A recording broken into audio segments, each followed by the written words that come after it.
Hello everyone, welcome to Gurukul Mind. Gurukul Mind के इस मंच में आप सभी का स्वागत है। और आज हम फिर से अपनी जो सीरीज है उसको स्टार्ट करने वाले हैं। इसमें हम इंडियन पॉलिटी के जो टॉपिक्स हैं उसको हम कवर करने वाले हैं। सो गाइज, मैंने जो सीरीज स्टार्ट की थी उसको हम आगे कंटिन्यू करेंगे। ठीक है, तो ये इसमें जो है मोस्ट इंपोर्टेंट टॉपिक्स जो है आपके, वो हम इसमें लेने वाले हैं। जैसा कि मैंने पहले लेक्चर में आपको जो है पार्ट 1 पढ़ाया था आपका कॉन्स्टिट्यूशन ऑफ इंडिया का। अब इसमें आज हम दूसरा जो लेंगे वो पार्ट 2 लेंगे। ठीक है, तो चलिए स्टार्ट करते हैं। सबसे पहले हम बात कर लेते हैं अपने उद्गम बैच के बारे में। हमारा जो उद्गम बैच है जो 28 फरवरी को लॉन्च हो चुका है, और उसके बाद हमारा जो एप्लीकेशन है वो आप इंस्टॉल कर सकते हैं अपने एंड्रॉइड और iOS दोनों फोन से, जो भी आपके पास अवेलेबल है। उसी के साथ ही हमारा ये कॉन्टैक्ट नंबर है 8882608880। इस पर आप हमें कॉल कर सकते हैं। साथ ही आप जो है हमारी वेबसाइट www.gurukulmind.com पर भी विजिट कर सकते हैं। ठीक है, हमारे कोर्स के जो फीचर्स हैं, जैसे कि हम बताते हैं कि हमारा जो कोर्स है वो बाइलिंगुअल जो लैंग्वेज में है, वो उसमें लेक्चर डिलीवर आपको किए जा रहे हैं। यानी हमारी जो फैकल्टीज लेक्चर डिलीवर करेगी वो आपको बाइलिंगुअल फॉर्म में करेगी। ठीक है, साथ ही जो कंटेंट होगा हमारा वो भी बाइलिंगुअल होगा। हमारी जो टेस्ट सीरीज है वो भी बाइलिंगुअल होने वाली है। तो चलिए स्टार्ट करते हैं। सबसे पहले हम बात करते हैं, हमारा जो टॉपिक है कॉन्स्टिट्यूशन ऑफ इंडिया का, वो सिटीजनशिप है। ठीक है, तो एक्चुअली होता क्या है, जो कॉन्स्टिट्यूशन ऑफ इंडिया है यानी भारत का संविधान है, वो एक डॉक्यूमेंट है, एक क्या है, दस्तावेज है। तो ये जो डॉक्यूमेंट है आपका, ये क्या काम करता है एक्चुअली? तो डॉक्यूमेंट ये हमारा जो कॉन्स्टिट्यूशन ऑफ इंडिया है, ठीक है, जिसको हम भारत का संविधान कहते हैं, कॉन्स्टिट्यूशन ऑफ इंडिया। ठीक है, तो ये क्या है, ये एक ऐसा डॉक्यूमेंट है जिससे हम क्या करते हैं कि पूरा जो हमारा देश है उसको गवर्न करते हैं। यानी यूं कहें सरल शब्दों में, ऐसा दस्तावेज जिससे किसी भी देश का शासन व्यवस्था को चलाया जा सके। ठीक है, तो ऐसे ही इसको अलग अलग पार्ट में डिवाइड किया गया है। पहला जो पार्ट था इसका, उसकी अगर हम बात करें तो वो मैंने आपको पढ़ाया था, संघ एवं उसका राज्य क्षेत्र या उसका क्षेत्र जो है। ठीक है, अब हम यहाँ पे बात करेंगे हमारा दूसरा जो पार्ट है, इसको हम बोलते हैं सिटीजनशिप यानी नागरिकता। ठीक है, भाग 2। अब इसमें हम जब बात करते हैं तो आर्टिकल 5 टू आर्टिकल 11 यानी अनुच्छेद 5 से लेकर अनुच्छेद 11 तक, ठीक है, तो वो इसमें क्या है कि पूरी व्याख्या की गई है कि नागरिकता क्या है, नागरिकता कैसे प्राप्त की जा सकती है, कौन भारत का नागरिक होगा, कौन नहीं होगा। क्योंकि जब हमारा देश आजाद हुआ था तो उस टाइम पे क्या था कि पार्टीशन हुआ था भारत का, पाकिस्तान एक नया देश बनाया गया था भारत से अलग करके। तो बहुत सारे लोग उधर से जो है इधर ट्रांसफर हुए या इधर माइग्रेट हुए, और बहुत सारे लोग जो है इधर से उधर गए। तो उन सारी चीजों को जो है ध्यान में रखते हुए हमारे जो कॉन्स्टिट्यूएंट असेंबली के जो मेंबर्स थे, हमारे जो संविधान सभा के सदस्य थे या संविधान के जो जानकार लोग थे, उन्होंने जो है इसको बहुत अच्छे से काफी डिबेट के बाद जो है ये पार्ट आपका तैयार किया था। ठीक है, चलिए तो इसमें अब हम पहले जो है एक एक आर्टिकल करके ये सारी चीजें ले लेते हैं। तो जो आर्टिकल 5 है आपका, अनुच्छेद 5 है, वो कहता है कि citizenship at the commencement of the constitution, यानी संविधान के प्रारंभ से नागरिकता या प्रारंभ में नागरिकता। ठीक है, अब ये बताता है कि जैसे ही संविधान प्रारंभ हो जाता है, कॉन्स्टिट्यूशन का जो है कमेंसमेंट हो जाता है, ठीक है, तो तब से जो है नागरिकता लागू मानी जाएगी। अब उसके प्रावधान क्या क्या है वो हम इसमें आगे चर्चा करेंगे। इसमें कहता है कि this article grants Indian citizenship to individual who were domiciled in India on January 26, 1950। ये कौन सी डेट है? ये वो डेट है जिस दिन से आपका कॉन्स्टिट्यूशन जो है वो एनफोर्स हो जाता है पूरे देश में, यानी संविधान लागू हो जाता है। ठीक है, संविधान लागू होने का मतलब यह है कि आज के बाद देश में सारे नियम कानून, रूल्स एंड रेगुलेशंस जो हैं वो अकॉर्डिंग टू द कॉन्स्टिट्यूशन चलेंगी। उसके पहले जो भी यहाँ पे रूल्स और रेगुलेशंस थे वो सारे नल एंड वॉइड, यानी एक तरीके से जो है वो अवैध माने जाएंगे, उनकी कोई लीगैलिटी नहीं रहेगी। ठीक है, तो ये चीजें यहाँ से स्टार्ट होती है। तो इसमें ये जो है पॉइंट है, इनको मैं बता देता हूँ कि कौन भारत का नागरिक होगा उस टाइम पे, ये हमें चीजें देखी जानी है। ठीक है, तो इसमें आपको ध्यान रखना है कि 26 जनवरी 1950 को भारत में निवास करते हैं यदि उसके साथ टर्म है। ऐसा नहीं है कि कोई 26 जनवरी वाले दिन जो है वो इंग्लैंड से यहाँ आया और आके भारत का नागरिक बन जाए, ऐसा नहीं है। उसके लिए वर बोर्न इन इंडिया, अगर कोई 26 जनवरी 1950 को भारत में जन्मा हो, ठीक है, या उसके बाद भारत में जन्मा हो, दूसरा had parent born in India, या उसके माता पिता जो है वो भारत में जन्मे हो। इसका मतलब ये था कि जैसे कि भारत में जन्मे का मतलब ये है कि अगर कोई किसी का बेटा या बेटी उस टाइम पे जो है वो आउट ऑफ इंडिया रहता है, लेकिन उसके मम्मी पापा जो है भारत में रहते हैं, तो वो भी भारत आएगा तो भारत का नागरिक माना जाएगा। ठीक है।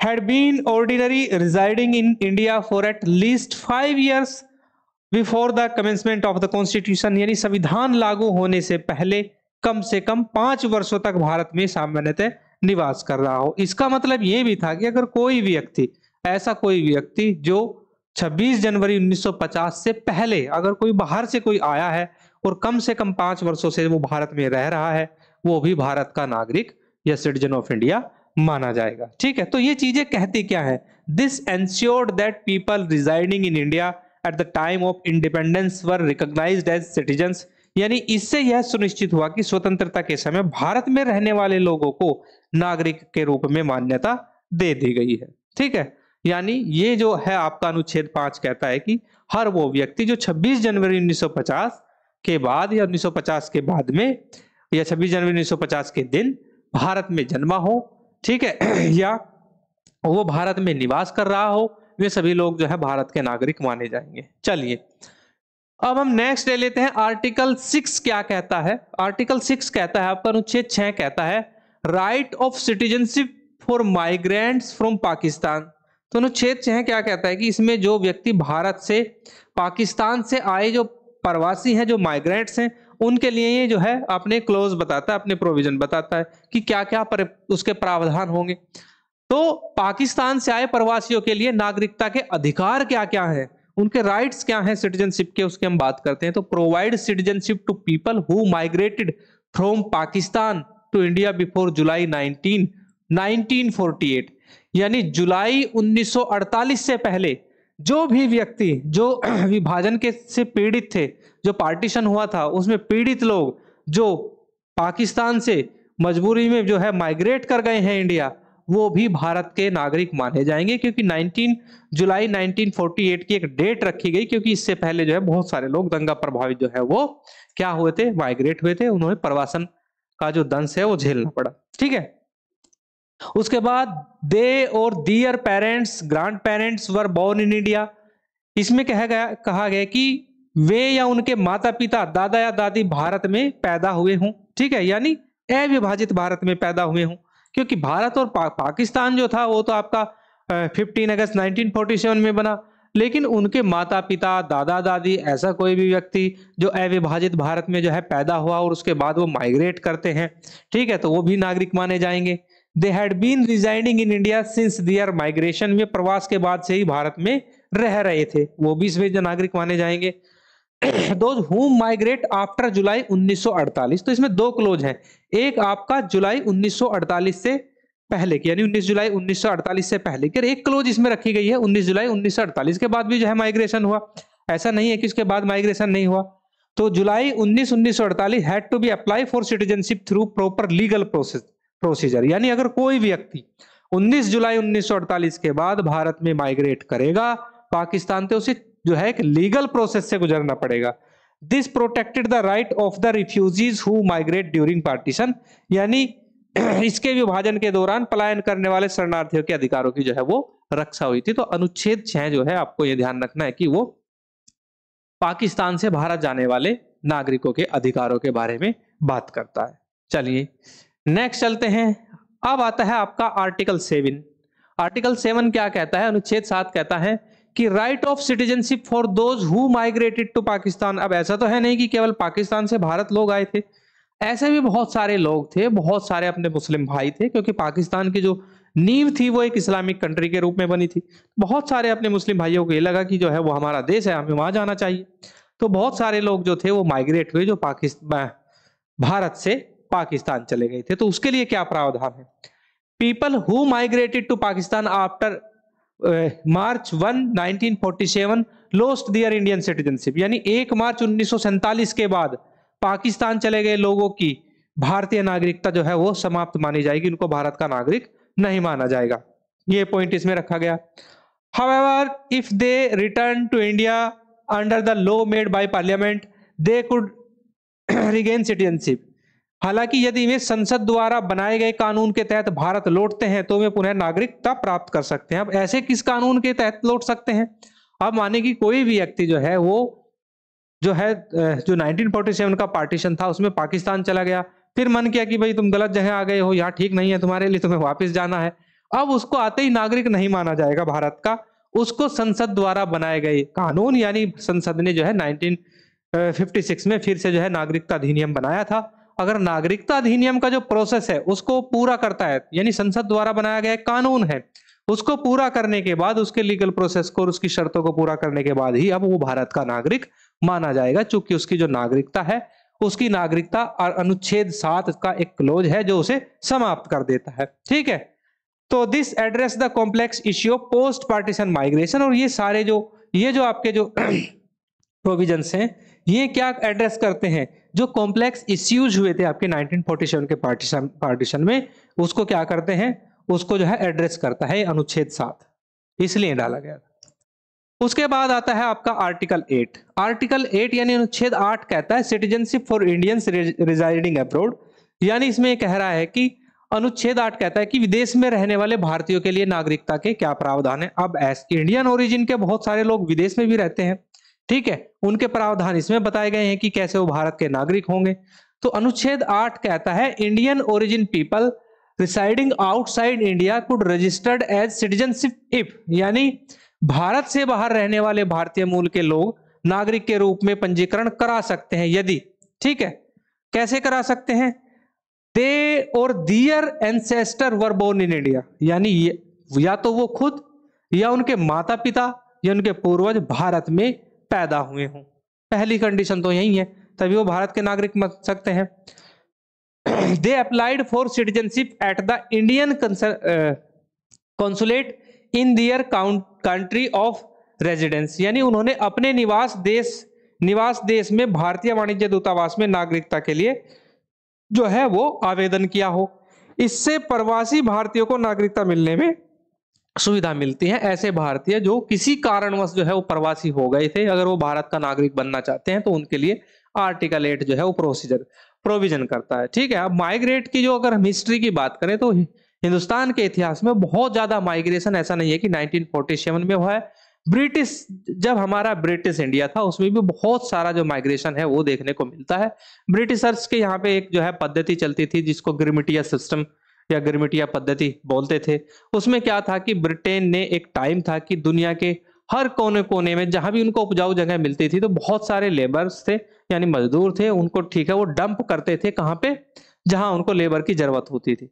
समय का पहिया चलता रहा, धीरे धीरे वो लोग जो है वो धीरे धीरे क्या थे कि वो अप्रवासी भारतीय बन जाते हैं। अगर ऐसा कोई भी अप्रवासी भारतीय भारत का नागरिक बनना चाहता है तो उसके लिए भारतीय संविधान में एक प्रावधान है जिसके लिए उसको अनुच्छेद 8 का अनुपालन करना पड़ेगा। ठीक है, तो ये कहानी यहां से आती है। अब हम नेक्स्ट चलते हैं, आपका है आर्टिकल 9, नो डुअल सिटीजनशिप। ठीक है, यानी भारत में क्या है कि कोई दोहरी नागरिकता का प्रावधान नहीं है। दोहरी नागरिकता क्या होती है? यूनाइटेड स्टेट ऑफ अमेरिका में जब आप जाते हैं, क्योंकि उसकी जो स्ट्रक्चर है वो फेडरल स्ट्रक्चर है, यानी उसकी संघीय स्ट्रक्चर है। हमारी जो स्ट्रक्चर है वो यूनिटरी स्ट्रक्चर है। ठीक है, भारत राज्यों का एक संघ है, ठीक है, जबकि अमेरिका राज्यों में एक संघ है। ठीक है, राज्यों से मिलकर बना हुआ संघ है। भारत राज्यों से मिलकर नहीं बना है, भारत जो है वो राज्यों का संघ है, यानी भारत से राज्य जो है अलग अलग जो है हमने अपनी सुविधा के अनुसार डिवाइड किए हुए हैं। अदरवाइज भारत की जो प्रकृति है वो यूनिटरी है, वो एकात्मक जो है प्रकृति का है।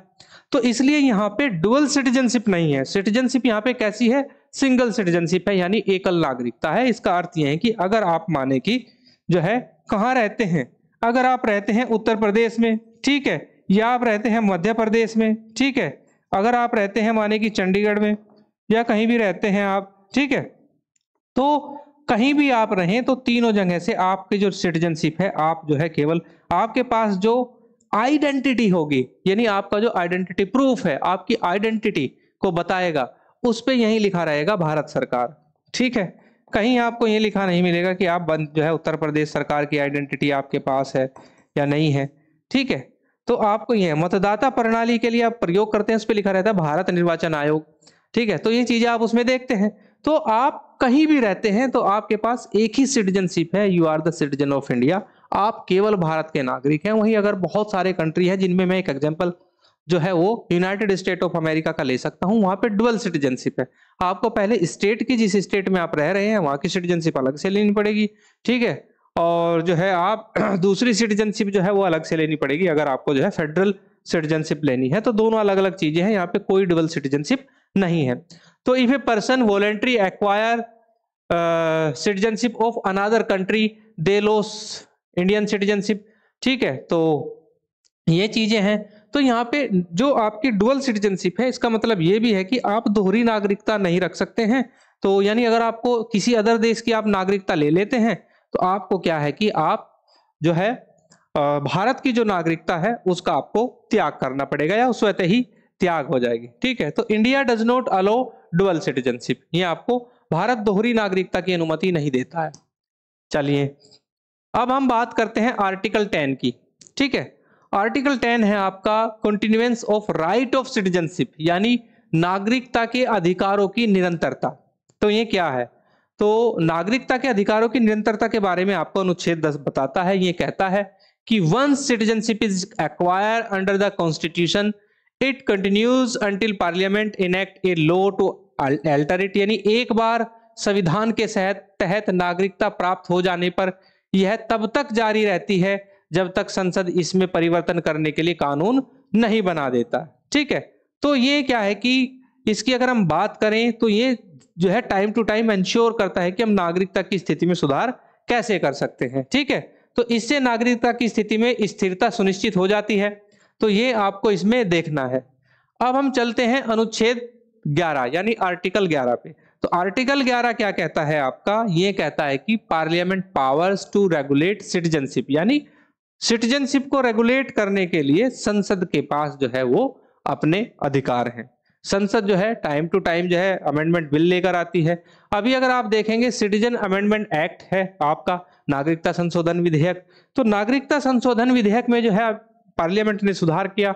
उन्होंने कहा कि हमारे जो भी पड़ोसी देश हैं, जिसमें 3 पड़ोसी देशों का उसमें नाम लिया गया, पाकिस्तान, बांग्लादेश और अफगानिस्तान, वहां पर रहने वाले जो भी माइनॉरिटीज हैं, वहां पे कौन कौन लोग माइनॉरिटीज हैं, जैसे वहां पे रहने वाला हिंदू, सिख, जैन, पारसी, ठीक है, ईसाई, ये वहां पे जो है क्या है, वहां पे माइनॉरिटीज हैं, ठीक है। तो उनके लिए स्पेशल सिटीजनशिप का प्रावधान जो है आपका सिटीजनशिप अमेंडमेंट एक्ट करता है। वो इसलिए किया गया क्योंकि वहां पे भारत सरकार का मानना है या संसद का मानना है, क्योंकि संसद ने जो है कानून बनाया है कि वहां पे रहने वाले लोगों को जो है बड़ी जो है दिक्कतों का सामना करना पड़ता है। अगर वो भारत आना चाहते हैं, भारत की नागरिकता लेना चाहते हैं, तो उनको जो है एग्जेम्पशन होगी, एक जो लंबा लीगल प्रोसेस है उससे जो है थोड़ी छूट प्राप्त हो जाती है उसमें, ठीक है। तो ये सारी चीजें होती हैं। तो parliament has the authority to make laws regarding the acquisition, termination and other matters related to citizenship, यानी संसद को नागरिकता प्राप्त करने, समाप्त करने तथा उससे संबंधित अन्य मामलों पर कानून बनाने का बिल्कुल अधिकार है, ठीक है। Based on this citizenship act 1955, यानी इसके आधार पर 1955 का नागरिकता अधिनियम बनाया गया और बाद में इसमें संशोधन किया गया। संशोधन जो हाल ही में जो संशोधन हुआ है वो आप जानते ही हैं, वो सिटीजनशिप अमेंडमेंट एक्ट 2019, यानी आपने न्यूज में देखा होगा कि न्यूज में बहुत ज्यादा जो है पहले चलता था सीए कानून आ गया है एक, जो नागरिकता के बारे में बताता है, 2019 वो यही है। अब जो है भारत सरकार या संसद ने जो कानून बनाया है वो CAA 2019 है, यानी अगर किसी की भी नागरिकता को छीनना है या नागरिकता का हरण करना है तो CAA 2019 के तहत जो है उस पर कार्रवाई होगी, ठीक है, ये आपको ध्यान रखना है। This gives parliament control over citizenship laws in India, यानी ये आर्टिकल कहता है, अनुच्छेद 11 कहता है कि संसद का नागरिकता को कंट्रोल करने का संसद के पास पूरा अधिकार है। तो फाइनली संसद क्या कर सकती है, पार्लियामेंट क्या कर सकती है कि कभी भी जो है संसद कानून में बदलाव कर सकती है, कानूनों में कटौती कर सकती है, या कानूनों में जो है उन्हें क्लोज ज्यादा डाल सकती है, उसको बढ़ा सकती है, कानूनों को जो है सख्त बना सकती है या उनमें छूट भी दे सकती है। तो पूरी की पूरी कंट्रोलिंग जो सिस्टम है वो पार्लियामेंट के पास है, ठीक है। सो गाइज ये था आपका दूसरा अध्याय संविधान का, जिसका नाम था सिटीजनशिप यानी नागरिकता। और जो है अब हम बात कर लेते हैं इसमें अपने जो है एप्लीकेशन के बारे में। गुरुकुल माइंड आपका जो इंस्टीट्यूशन है, इस इंस्टीट्यूशन ने अपना एप्लीकेशन जो है वो लॉन्च कर दिया है, अपना कोर्स उद्गम बैच लॉन्च हो चुका है। आपको जाना है अपने एंड्रॉइड या आईओएस फ़ोन जो भी आप पे अवेलेबल है, सीधे गूगल प्ले स्टोर से जो है आपको इंस्टॉल कर लेना है और वहाँ से जो है अपने आप को रजिस्टर करना है और उसके बाद जो है आप देख सकते हैं कि आपका कोर्स जो है वो लाइव हो चुका है। सो गाइज आज के लिए इतना ही, अब मुझे दीजिए इजाज़त। धन्यवाद।